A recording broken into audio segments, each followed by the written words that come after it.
Hey, what's up everybody? Miguel Quiles here, and in this episode of The Breakdown, I'm gonna walk you through how I set up my Sony cameras to shoot off-camera flash.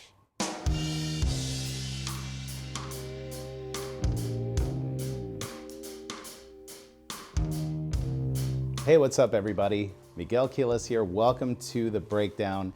And one of the questions that I get most often whenever I'm teaching workshops or I read the YouTube comments that you guys leave on my videos, and one that keeps popping up all the time is, Miguel, how do you set up your Sony a7 cameras to shoot off-camera flash? And so what I'm gonna do today is to walk you through every single one of my settings to kind of make shooting with off-camera flash very, very simple. So I'm gonna be using my Sony a7R2, and I'm actually using a brand new lens from Sony, which is the 100mm 2.8 STF lens. I'm gonna do some kind of like demo shots with you with that, but we're really going to be focusing primarily on the settings. So we're gonna go ahead and I'm gonna take you into the camera's menus and show you how I do that. All right, so let's go ahead and dig into the menus here. So I'm actually gonna go ahead and start by hitting the function button on the back of the camera. And so when you hit the function button on the back of a Sony camera, you have very fast access to a variety of different settings. And so the very first thing that you want to do is go over to your flash mode in the menu there. You want to make sure that it's set to WL or wireless. Many times whenever people try using off-camera flash for the first time and it doesn't work, chances are they have it set to either fill flash or they'll have it set to one of the other flash options. So you want to make sure that it's set to wireless. That's the first thing. We'll hit flash or the function button one more time. The next thing that I do is the focus mode. And this is another question that I get quite often as far as what modes do I use for focusing when I'm shooting portraits in the studio. So I typically will use single shot autofocus if I'm shooting a static subject. If I'm trying to focus on anything that is like fast moving, I may actually change it to continuous autofocus. But typically 99.9% of the time I'm in single shot autofocus. So we'll dial that in. And then as far as the focus area, this is what's very important because you want to make sure that when you're focusing on people, when you're doing portraits, you want to make sure that their eyes are in focus. Far too often I see portraits where people use the wrong focusing mode or the wrong focusing area on these Sony cameras, and they'll get portraits where the eyes are out of focus, and it's very off-putting for the viewer. So getting the eyes are in focus, of course you have eye autofocus, which I talked about that in a prior video of the breakdown, but let's just pretend like you don't have eye autofocus, or maybe it's just not your thing. What I will end up doing for focus area is one of three things. So primarily I will either use the center focus area. So if I'm focusing at, let's say f8, f9, f11, any of the higher f-stops, what I'll do is I'll actually use the center focus and I'll focus and recompose, which means, and I'll actually show it to you here in a few moments, but you take the center focus dot, you place it over the person's eye, you push the shutter halfway down until you hear the beep that it's confirmed that's in focus, recompose your shot, and then finish pushing the shutter the rest of the way down. So that's typically how you use that, but you have to use it at a high enough f-stop, because if you shoot it wide open, let's say at a f1.4, the focus recompose method will end up giving you portraits that are out of focus, and we don't want that. So center focus, if you are doing any aperture, whether it's wide open or a higher f-stop, the one that I really like to use is flexible spot. And you actually get three different flavors of flexible spot. So you get kind of a small, medium, and a large setting. And the nice thing about this is that you can move the box, the focus area, anywhere around the screen. So one of the cool advantages to shooting with Sony is that you have, on say the a7R2, you have many focus points. It basically covers almost the entirety of the frame, as to where with some other DSLRs, it's really kind of centered around the center of the screen. And so here you could actually move your focusing point anywhere within the frame, which is kind of nice. And you could change the size of it. So if you're trying to focus on, let's say, a person's eye, I might actually want to use focus area small and place that right over the iris, push halfway down to get it in focus, and then take the shot. So you could choose whatever size the situation calls for. But the other one that you can use, for example, on the a7R2, is expand flexible spot. And this particular option will basically work very much like the spot focusing, but it also sometimes will pick other areas that are nearby. So this could be something that could come in handy as well. But again, same theory. You want to place this box over the person's eye. So the biggest difference between flexible spot and expand flexible spot, and let's say center, is that with center, you have to focus and recompose. With the spot focusing features, you actually will compose your shot. You'll frame it the way you want it. And then you just move the focusing dot over to the person's eye and then get them in focus that way. All right, so we'll hit the function button one more time to go back into the menu. And the next thing is, if you're shooting with off-camera flash, one of the big advantages is that you get to shoot at a very low ISO. That gives you the best quality images. So you want to shoot at whatever the lowest native ISO is on your camera, which on the A7R II is going to be a 100 ISO. And your metering mode is not really going to matter, so we're not going to talk too much about that. The other question that comes all the time, I mean, I get this often, Miguel, what white balance are you using for shooting your portraits?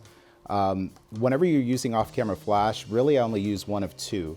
I'll either have it on auto, because again, if you're shooting raw, you could actually change your white balance in post. So even if you shoot with auto, and let's say you want it to be sunlight, or rather daylight, or shade, or tungsten, or whatever, you could actually set that up in post afterwards. So typically, 99% of the time, I'm using auto white balance.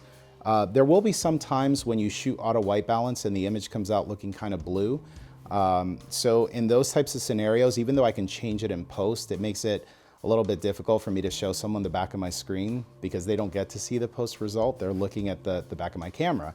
So anytime it shows up blue, I will go to daylight. And that's really the only two that I will use if I'm using off-camera flash, is to either set it up to daylight or to auto white balance, unless I'm trying to go for some sort of artistic effect, which again, I tend to do that in post. But if you want to see it out of the camera the way that you're hoping it's going to look, you can choose one of these other white balance options. But for me, auto white balance, it pretty much gets the job done. All right, so now those are all the settings that I really play around with as far as the fast menu options that you get by pushing the function button on the back of the camera. I'm actually gonna go ahead and press menu to go into the camera's menu. And I'm gonna show you guys how I set it up from here. So in the very first menu, you have your quality. Again, you wanna shoot these in RAW because this gives you the most flexibility to be able to kind of manipulate your images in post.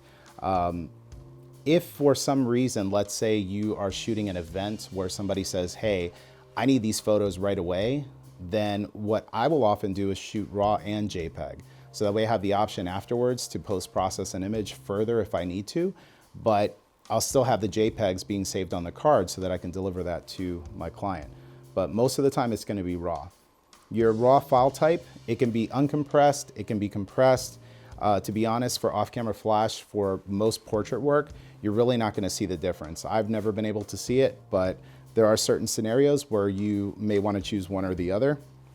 I will tell you that the file size is much, much bigger when you're shooting uncompressed. It's almost double the size. So you're not really seeing that big of a difference to really warrant having double the hard drive space being taken up. So oftentimes I'll shoot compressed, but I'll just leave it for uncompressed for now. And from there, everything is set up. My camera is ready to go as far as for shooting off-camera flash.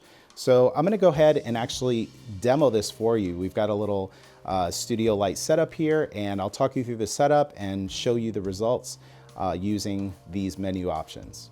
Okay, so we set up everything in the camera. I've walked you through all of the different settings for being able to use your off-camera flash. And so I'm gonna go ahead and just kind of demo this here for you. So I have my A7R II, like I mentioned before. I've got the newly announced 100mm 2.8 STF lens. I'm actually gonna shoot wide open for these shots so that you guys can get an idea for what this lens is capable of producing when shot wide open. For my off-camera flash lighting, I'm using a Profoto Air Remote, which gives you high-speed sync and TTL, which is really awesome. And I'm really excited because I actually just upgraded my lights here in the studio. So I have a Profoto D2, one of the brand new 1000 watt strobes. And that also offers high-speed sync and TTL, so make sure that you check that out. I've got it paired up with a 5-foot Profoto Octa, which is one of my favorite modifiers to use in the studio. For my backdrop, I have a really awesome collapsible backdrop from Savage. It's called the Lakeside Collapsible. So it's double-sided. One side is green and one side is kind of a beige color. Looks really, really beautiful. And if you're seeing this on the screen, so that's really what I'm using for the shooting part of it. But what I wanted to do is I wanted to actually show you what I see through my electronic viewfinder as I'm looking to take these photos. So I've also connected this here with an Atomos Ninja Assassin. And this is basically just hooked up through HDMI to record the what I'm seeing through the electronic viewfinder. So this isn't part of the shoot in so much as it is just to record and show you guys what I'm actually seeing through the viewfinder. So hopefully this gives you a little bit of a, almost like a POV perspective of what I'm seeing when I have the camera up to my face. So we have all of our settings dialed in, and I'm gonna go ahead and take a couple of shots and show you guys how this looks. Okay, so I mentioned before that you have a couple of different options when it comes to using your focus areas. And one of the ones that I really like using is the flexible spot, where you actually will frame yourself up. So Noel, stand very still right there. It's perfect. I frame the shot up the way I want it. And what I'll do is I use the joystick on the back of the camera to move this over her eye. I push down halfway, and we'll do one more. Perfect. So that's how I'll go ahead and basically frame up all of my shots. Now you guys are seeing it here through the recorder, so it's a little bit slower, but we'll go ahead and do that. One more. Very nice. Excellent. Just like that. So you'll see that if I keep it around the area where her eye is going to be, you really don't have to do very much in terms of framing it. I just follow her around, and the shots will come out really nice and sharp and in focus. Now, I mentioned before using expand flexible spot, which is another one, and do the same thing there. And you're gonna notice that you're gonna get results that are very, very similar using both options. Very nice. Excellent, one more. There we go. Perfect. Awesome. So very simple, very easy way. And you notice every single one of these shots, all I'm doing is I'll find her eye, frame up the shot, and then take it. Or I could leave it like this, move the box, and then take the shot. So it just all depends. You know, I'm shooting this at an aperture to where I could kind of follow her around, and I'll be kind of assured that I'll get a shot nice and in focus. But really the easiest way is just to compose the shot in the camera, move the box over to where you're trying to focus, and then take the shot. So very quick, very easy. We have the flash set up right now in manual mode. I have the Profoto D2 set up to a power of 3.2, and that's pretty much it. I've got the lights feathered a little bit forward so that it's actually not pointing directly at her. And that's what gives you this really soft, beautiful quality of light. There we go. I think we got some pretty awesome shots.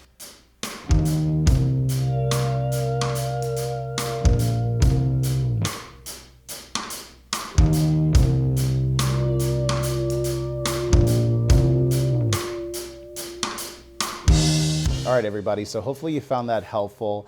These settings are the ones that I use all the time for shooting all of my portraits. So anytime you see a video, if you're wondering what white balance I'm using or what focusing mode, again, 99% of the time, it's gonna be what I just showed you in this video. So if you have any friends that shoot Sony and they're struggling with their portrait work, make sure that you share this video with them. Also, while you're here, Adorama TV, subscribe, lots of videos. I come out with videos every other week. But every single day there are amazing videos being dropped on this channel, so make sure you subscribe. Also check out the Adorama Learning Center where there's more amazing content for you to read. And thank you guys so much for watching the breakdown. If you guys enjoyed the video, leave a comment in the comment section below. And again, if you have any questions, make sure you leave that in the comments as well. Thanks for watching the breakdown. Oh, and before I go, follow Noel. Make sure that you follow her as well on Instagram. What's your Instagram? It's Noely, Noely 1224. There you go. Follow me on Instagram as well, at Miguel Quiles Jr. See, I knew you guys were wondering, am I going to forget about her? No, I'm not going to forget. Not again. Not again. It's not ever going to happen. So hopefully you guys enjoyed the video today. I will see you in the next episode of The Breakdown. Bye, everybody.